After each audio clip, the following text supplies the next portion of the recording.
Hi, my name is Chris Knight. I'm a director at Terranomics. We're a small consultancy focused on engaging private investor interest in sustainable land use and marine projects.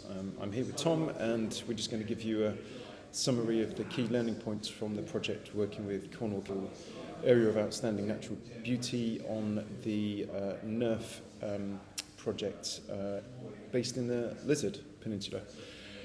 So the key learning points for me, one was around uncertainty for elms. It's very hard at the moment to engage farmers and landowners on these payments through system service projects, particularly because of the uncertainty on how the elms payment scheme will actually work in the future. The second was the uncertainty around the agricultural value chain and expectations for farmers to be carbon neutral. Whether or not this will mean farmers want to bank their carbon and not actually sell credits for carbon, biodiversity and other ecosystem services in the short term.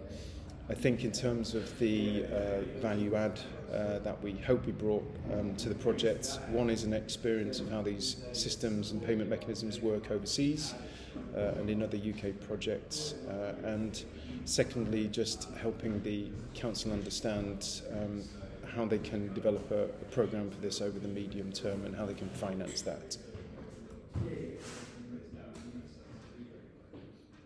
Over to you, Tom. Thank you.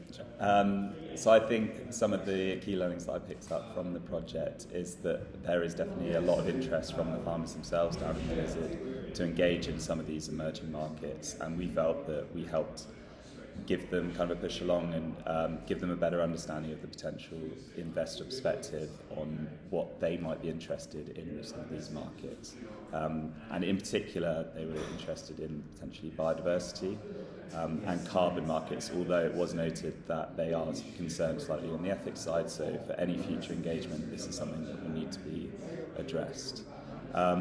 I think one area here where there is a clear opportunity is agroforestry, and that is something all the farmers are very interested in, but it is noted that the market is still very immature and there's standards that will be emerging, but this is something to kind of look into for the future.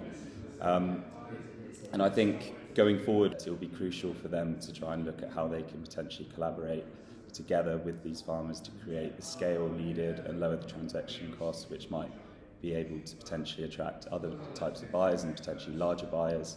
And we have helped during the project and identified potential counterparts who could support in the project for this.